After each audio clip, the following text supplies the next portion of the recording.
Hey guys, now you can follow me on Facebook. Just go to facebook.com/UltraMaximusReviews.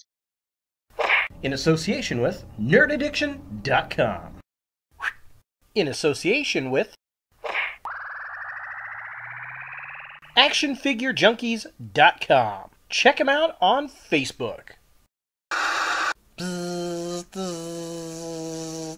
Oh, hey, look, it's the Fly.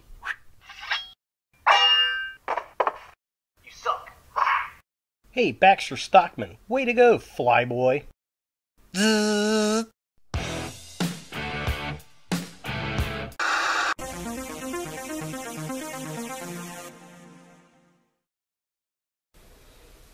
Hello YouTube, Ultra Maximus back with another toy review, and today we're going to take a look at a figure from the Justice League. It's the Parademon. Now, I found this figure on Black Friday at my local Five Below.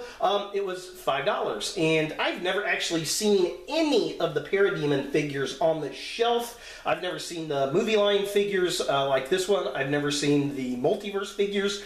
So I was really surprised when I saw this guy. They actually had two of them. I was going to pick them both up, but I figured, I'll let somebody else go ahead and pick the other one up. Gotta say, from the look of it, I'm pretty impressed for a basic movie line figure.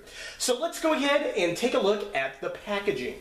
So here we have the Parademon in the packaging, and it's the same type of package that we got with the other base figures for the Justice League film. It's got all the heroes' logos down there. It says Parademon. It's got the Justice League logo.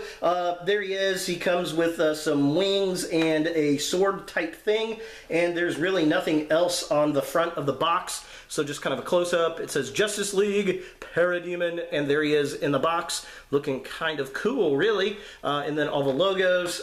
Back of the packaging here has got a picture of the bug-type demon monster soldier thing. That, of course, is a Parademon from Apocalypse, and then it's got the other figures in this way. There's Batman, there's the Atlantean Soldier, and the Parademon here. Now, Five and Below did have some of the Atlantean Soldiers, which I thought about picking up, but I didn't. I may pick one up when I go back, I don't know. They did have the Batman, but it didn't look very good. But yeah, that's pretty much it for the back of the box here. So just kind of some close-ups.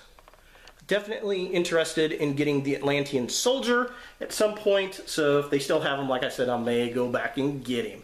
But that's really about it for the packaging. Let's go ahead and get the Parademon out of box and see what we think. So here we have the Parademon out of the packaging, and much like War Machine, a gray figure on a gray background just doesn't work all that great.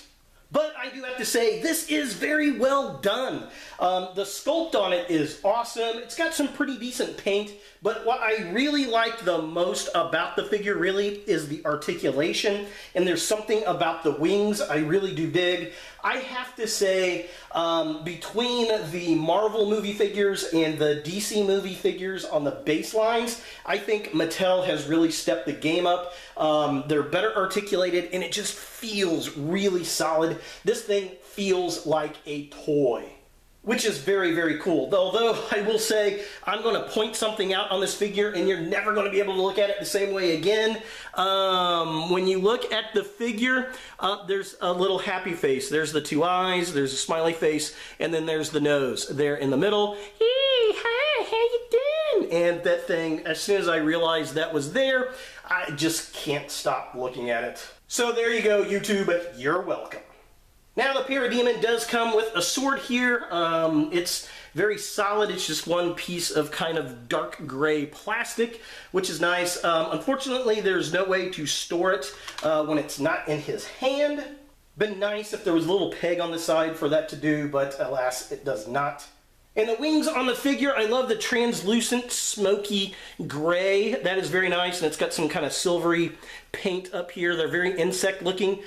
They just peg onto the back of the figure right there. It looks like they were supposed to have hinges so that the little bits would have moved up and down, but that was probably removed in production to reduce cost, which is unfortunate. They do still move. You can adjust them in multiple ways to get the different flight poses and stuff out of it, so that's very, very nice. I'm going to take them off really quick to kind of go over articulation. So looking at the figure here, his head twists all the way around. He looks down just a wee little bit. He looks up just a wee little bit. His arms go out. They do get hampered because of the armor piece right there. They go all the way around. His elbow is on a single joint, but it also twists, which is nice. His wrists twist and they are on a hinge, unlike the Marvel version. And then he has a waist twist as well, which is nice. This belt is a rubber piece that kind of sits over the figure, which is very cool. His legs do kick that far forward. They kick really far back, if I can get into focus. There we go. So that's very, very nice. And he's got a hinge joint on the knee, unlike the Marvel figures, which is nice. There is no other articulation on the legs, so it kind of is what it is. But I gotta say, it's actually not bad at all. So taking a closer look at the figure itself, I think Mattel did a great job with the sculpt on this guy. The kind of deadish green skin on the face, the red goggles, that kind of pinkish organ color on the chest with the silver highlights. All the detail in the armor looks good. The fact that the armor is kind of a dirty silver versus a dark gray underpiece looks nice. The wings on this figure are fantastic. They're kind of a smoky gray. The tops have some silver paint highlight to give it a bit of an insect-like sheen, which is very good, and they're very thick and durable. I definitely dig that. All in all, I really love the look of the figure. It's got a nice solid feel to it, and it's actually very articulated for a movie line figure. So taking a look at the midsection of the figure, again, the wings just are amazing. The sculpt and the color scheme look nice. All the detail on the armor, on the gloves, the lower portion of the body. It's even got that organ color there. His legs, the belt that hangs around him. The weapon piece has some nice sculpt work on it as well. Everything just looks good, and the wings really set this figure off to me. Again, that kind of smoky gray with some silver highlights really shows the translucency, and I don't know, there's just something about them I dig. And finally, taking a look at the legs of the figure, again, really nice sculpt on the armor. It's basically just kind of that silver metallic color. We get the wingtips coming all the way down, which is very, very cool. Not much as far as paint going on, but the sculpt is really, really nice. And the fact that it's got articulation in the knees just really helps push the DC movie figures over the line of the Marvel figures, just on sheer articulation alone. For comparison, here we have the Parademon next to the War Machine from Avengers movie Infinity War line compared to a DC Justice League movie line figure. And, I mean, they're very competitive, I have to say. Both have amazing sculpts, both have really good paint jobs. I think the Hasbro paint's a little bit better on War Machine. However, this figure just kills it in the articulation in comparison to the movie line figure here. And that is definitely awesome. It's nice to see Mattel stepping their game up. Maybe that'll force Hasbro to do the same. But all in all, between the two figures, I'm having a lot more fun messing around with this figure and posing it up on the shelf. So is the Justice League movie line Parademon something that you want in your DC collection? Well, if you're after Parademons from the Justice League movie, I'm going to say yes, because the DC Multiverse version was super hard to find, and this one's pretty hard to find too. I've only seen 2 of them in the store, and this is one of them.